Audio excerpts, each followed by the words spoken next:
Hi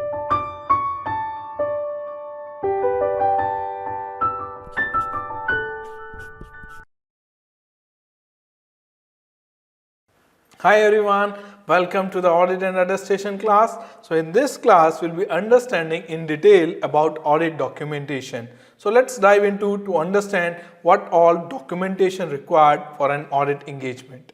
Let's understand audit documentation. Then we'll go into the non-audit documentation also. So audit documentation should provide the evidence of the auditor basis for conclusion. So when you are signing up any balance sheet, when you are signing up audit report for any financial statement, so your audit documentation should be sufficient enough to give you the basis for signing up that audit report, signing up that financial statement, right? So you need to ensure that sufficient and appropriate level of documentation which will give you sufficient and appropriate basis for signing up your audit report. And the conclusion you have made. Conclusion means like it can be a clean report, it can be a modified report, it can be an adverse report, right? Or it can be a disclaimer of opinion. So whatsoever kind of opinion you are giving, your audit documentation should be giving a justified basis for that. For example, let's say if you are planning to qualify, let's say warranty provision. So if you are not comfortable with the calculation of warranty provision that management has made, according to you, let's say the warranty provision should be 10 billion. But actually the company has made 9 billion provision and 1 billion is being material for your financial statement. And you are not comfortable with that much amount of difference. But in that case of scenario, you are giving a qualified opinion or a modified opinion. But when you are giving a modified opinion, you should have sufficient and appropriate evidence to justify that. What is sufficient and appropriate evidence to justify that? In this example, for example, warranty provision calculation. If you have seen like in last 5 years, year over year, warranty actual expenditure is increasing. Year over year, like trend is increasing. Like earlier, people were not claiming too much warranties. But nowadays, due to awareness in the market, right? And due to, you can say, millennials in the market who are being very much specific and finicky toward all small things. So more warranty claims are coming. Or maybe like new trench or new line of business which you have developed that required, because of that, there's a lot of fallback coming, right? In that case of scenario, you will be involving actuarials, you will be involving expert, right? And you will be doing all the mathematical calculation to justify your point that ideally the warranty provision should be $10 billion, whereas the management has taken a $9 billion. And this $1 billion is material enough for to consider as the basis for the qualification or modification, right? So your audit documentation provide an evidence of the auditor basis for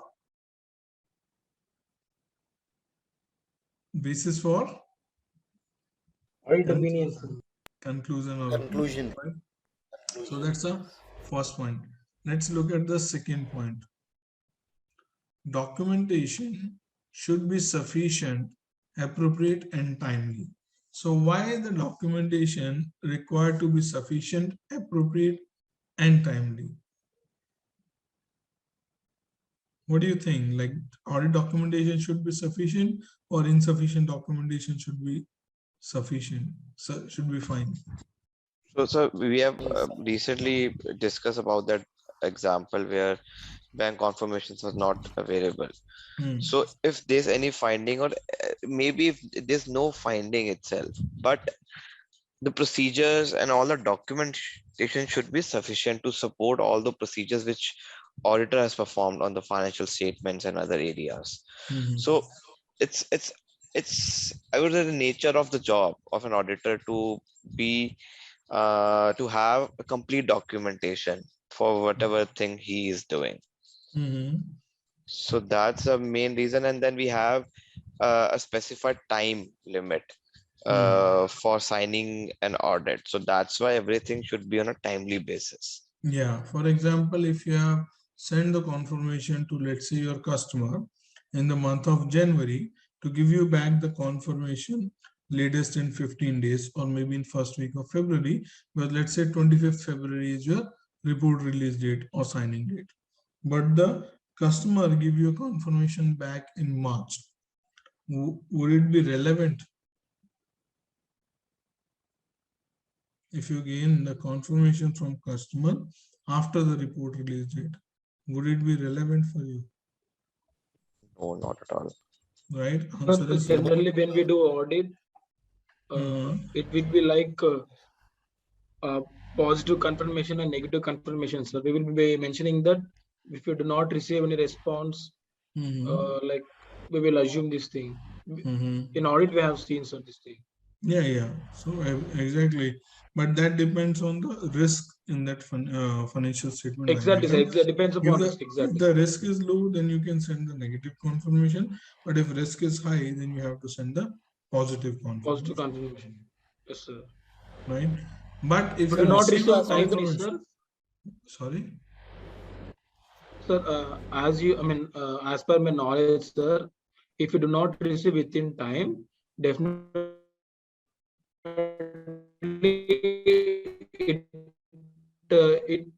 we are having a limitation on scope. To my knowledge, in that case, we do not have any evidence to give modified opinion, so we may give disclaimer also, sir. No. About that disclaimer, because we don't have any evidence to say it's wrong also. No, Sandeep, that's not right. So, for example, if you have sent the confirmation to the customer and customer is not giving you confirmation, then you will do a follow-up with them, right? First follow-up, second follow-up, and third follow-up.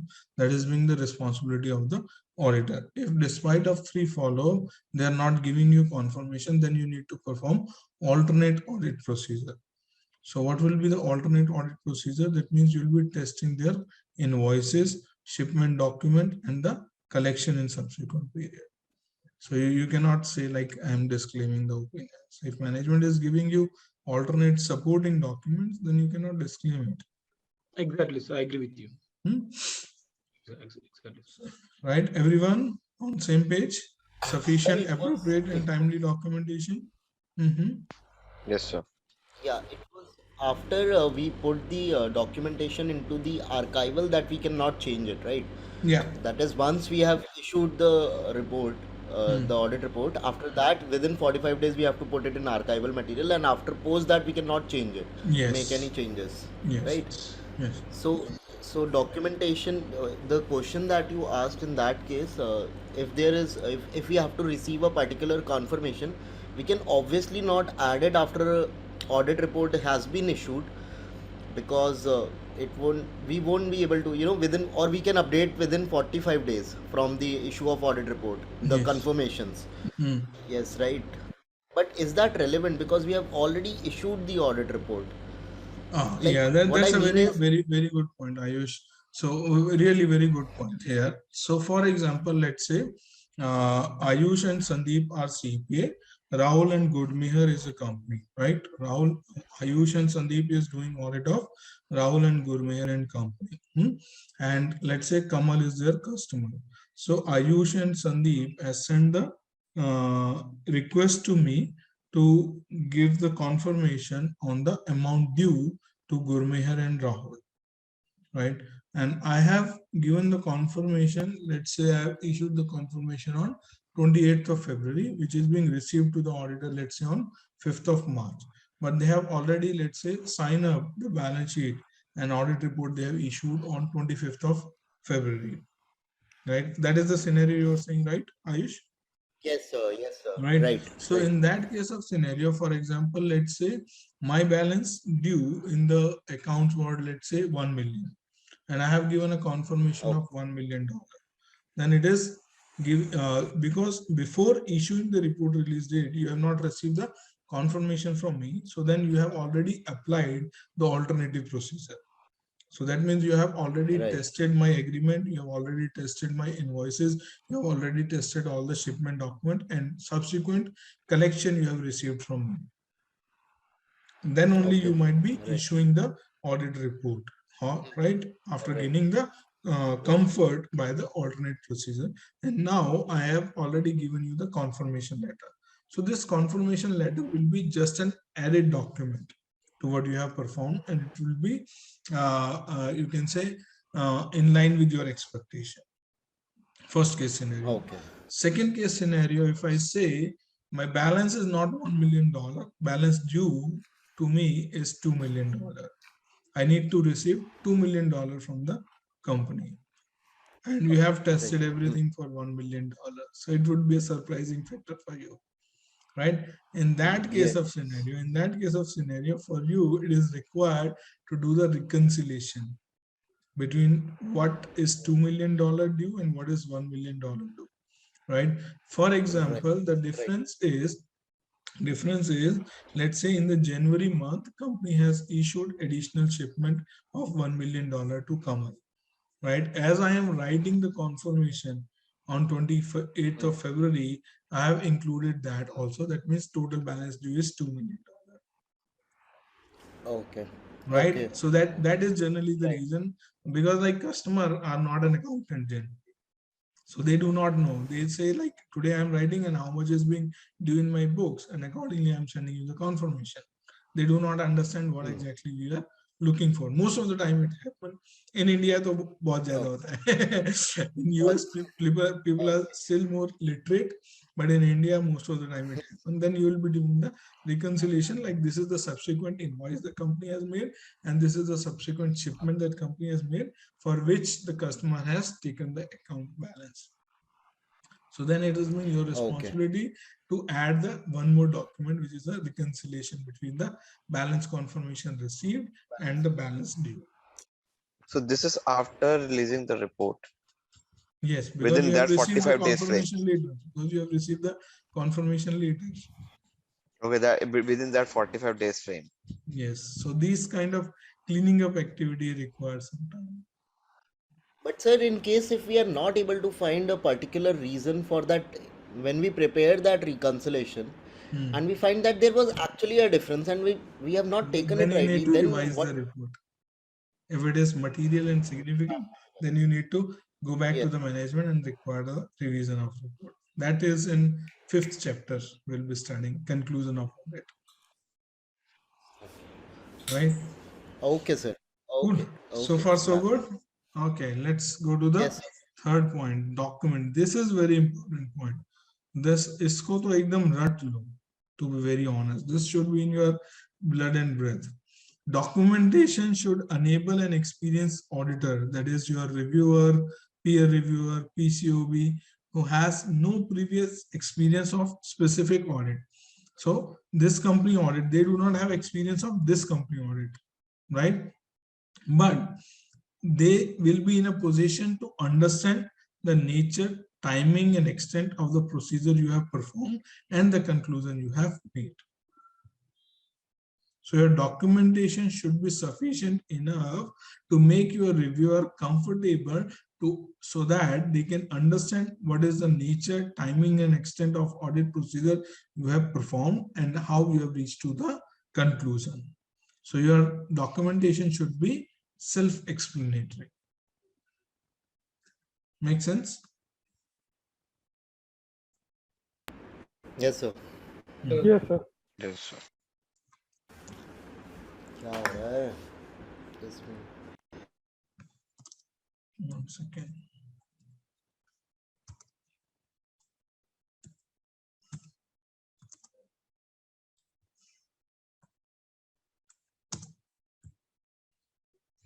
Right. Next is special documentation consideration. So some area requires special attention or special consideration for the documentation, which is just significant to contract, let's say, or agreement, let's say major customer, major supplier, or maybe you have received fund from federal government agency, right? Your union agreement, labor union agreement, or maybe like long-term lease agreement. So those all are significant contract and required special audit consideration and special documentation. So you'll be documenting all those significant contract in your current year file. And if it is for more than a year, then in your permanent file. Second is significant finding or issue notice.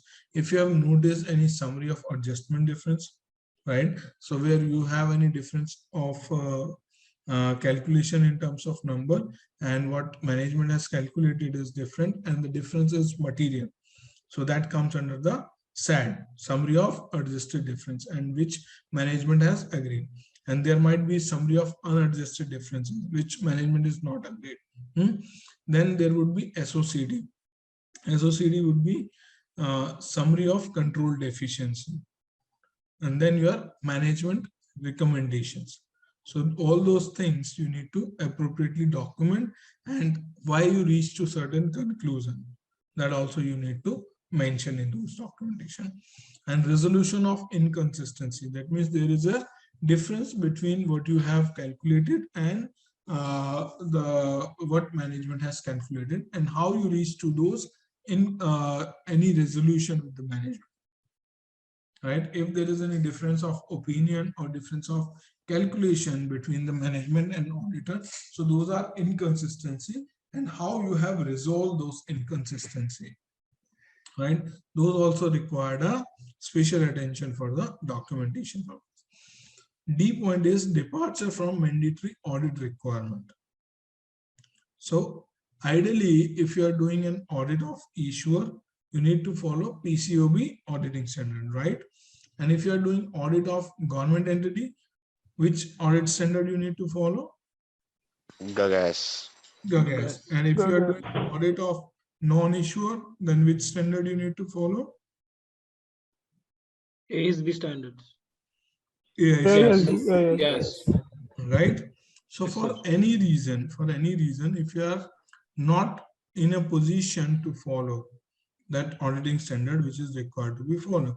For example, as per auditing standard, you are required to take the confirmation from the major customer, right?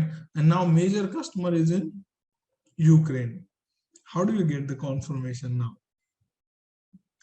Sir, as we discussed earlier just now, if we cannot, we need to use alternative procedures. If we get the proper evidence, it is sufficient. Even if it is not sufficient, then we have to take an expert opinion or legal opinion. Then we need to disclaim or modify our opinion in the report. Absolutely true. So in that case, you should have a justified reason why you have not performed that audit procedure, and what all alternative evidence you have obtained, that you need to mention. Right? So for example, here, unable to perform inventory count in a war zone location. Like for example, you have any plant in Ukraine, but you cannot do inventory count, right? So in that case of scenario, what alternative procedures you have performed? Like your input-output reconciliation, your analytical procedures, or your inventory dispatch and inventory receipt, right? So all those things which you have performed to gain the comfort over the existence of an inventory, that you need to mention, right? Fifth point is maintain confidentiality of client information. So all the audit documentation, all the information you receive from the client, it's being your prime responsibility to maintain the confidentiality of the client documentation. That means if client is giving any shareholder meetings minutes, board of director meeting minutes, any significant contract with the customer, so as an auditor, we have access to all those confidential information of the client, right? And when we sign up an engagement letter with them, we sign up the confidentiality agreement as well. That means we will not be disclosing any information of the client to anyone outside, neither to your peers, nor to your family member, nor to your relatives, or not to your friends, right? It is violation of AICPA rules and regulation and PCOB rules and regulation. So, right, for example, let's say if any company is about to go on a listed, like recently we have seen Ruchi Soya case. Have you heard about this Ruchi Soya, which is being acquired by Patanjali? Yes, sir. Right. So before their acquisition, what was the value of the share? Any idea? It's 1 rupee, 2 rupees, sir, like that. Yes.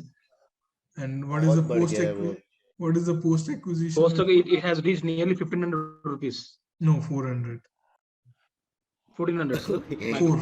400. Okay, post acquisition. Okay, I'm telling maximum after acquiring them within 6 months, it has reached nearly 1400 rupees, sir, at one point of time. So, as an auditor, we have access to those information before it's going to be happen, right? So it's being our responsibility to maintain those confidentiality, right? It should not be like we are having drink with the friends and we are saying like tomorrow, like Ruchi Soya is going for an IPO, you should buy their share today, right?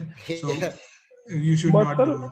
I think we can invest it, no? Then no, not at all, not at all, not at all. So We can't even open demat accounts.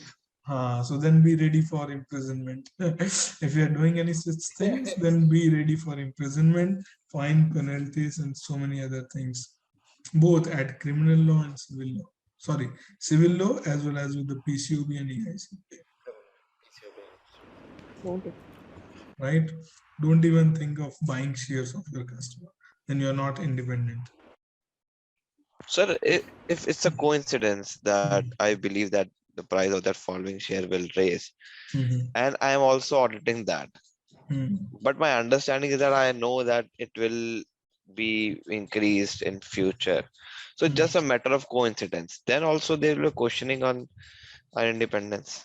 Yeah, absolutely. You cannot buy the shares of the company which you are auditing. So then your independence is already impaired. Okay. Which we have discussed in the independence. Yeah. Okay, if you already have share, then within 30 days you need to liquidate dispose it. Yeah. Okay. So all things what we are studying are interrelated and interconnected with each other throughout the audit. Right? What you have studied in independence rule, so it applies throughout your audit. What you have studied in planning, it goes in execution and conclusion. Right? Okay. So it's a complete chain from like planning to conclusion of the audit.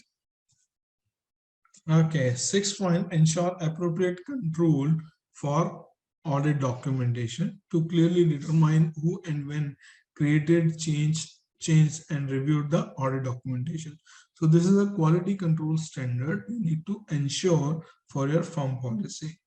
That means you should know who has created the document. For example, audit work paper has been created by the staff, right? Then who has reviewed that work paper? Let's say senior has reviewed and then manager has also reviewed, right? So this footprint, or you can say audit trail, should be clearly mentioned and clearly visible also, right? For example, in big companies like PwC, EY, KPMG, Deloitte, so their company have all this automated software in which they sign off, right? Staff will sign off once they complete, then senior will sign off when they review, manager will sign off when they review, and if any documentation required like partner review, then partner will also sign off, right? Like for example, EY use Canvas, PwC use Aura, right? So KGS use like different tools and Deloitte use different tools. But for what about small firms? Like for example, Sandeep and Kamal, a CPA firm, a small CPA firm of 2 partners. We cannot invest in such a big IT infrastructure, right? Then what we will be doing for audit documentation? We will be maintaining manual audit documentation, right? Audit files. In that, we'll be ensuring manual sign of your staff who has prepared, senior who has reviewed. I know my internship days, we were signing up like 1,000 papers for as a preparer and reviewer manually, right? And now many good companies, like if you see Dropbox, if you see box.com, if you see Gypso, there are many companies who provide like makers, checkers, and signing up facilities, including like your OneDrive of Microsoft, Google Drive also. They also provide such kind of documentation facilities. So now many small company or medium-sized CPA firm, they are using like Dropbox, box.com, or maybe any such kind of cloud computing tools to maintain their documentation also, right? In that they give access for makers, checkers, respective access and respective sign off as well, and they help in maintaining the audit trail as well. So at what point of time that respective team member has entered into the respective documentation, they'll give you the complete trial, and what all changes he or she has made, they give you the complete audit trial, and then who has signed off, that also they give you the audit trial, right? Then B point is protect integrity of the information at all stage of audit. So like we discussed in confidentiality, so we sign up a confidentiality agreement with the management, then only they will appoint us, right? Then only they will feel comfortable and start sharing the confidential information with us. Now it's being our responsibility to ensure and maintain the confidentiality throughout the audit and even after that, right?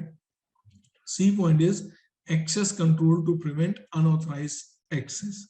So if like some of you who are working in PwC, KPMG, Deloitte, you can imagine like you will get the access of your respective files, audit file only.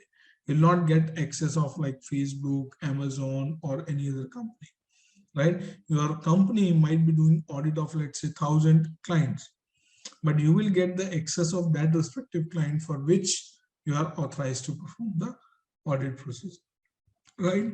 And then in further, they can give you the access of those specific area which you are performing the audit, not to the entire. So that kind of delegation and prevention of the access is being required.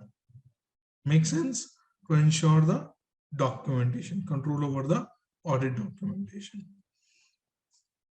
Any doubt here on the audit documentation? No, Yes. sir. No? Are you guys with me? All good, sir. All Okay. good. Okay, cool. So in engagement documentation, we have audit documentation and non-audit documentation. Audit documentation, archival for issuer 45 days, non-issuer 60 days, retention 7 year and 5 year, right? For non-audit service, 60 days archival and retention is as per the firm policy or required by the respective law, right? And then audit documentation, it should provide the basis for the conclusion, sufficient, appropriate, and timely, and it enable experienced auditor to look at the documentation to understand the nature, timing, and extent, and the conclusion reached based on the procedure performed. And there are certain points required special audit documentation, client confidentiality, and firm internal control over the audit documentation.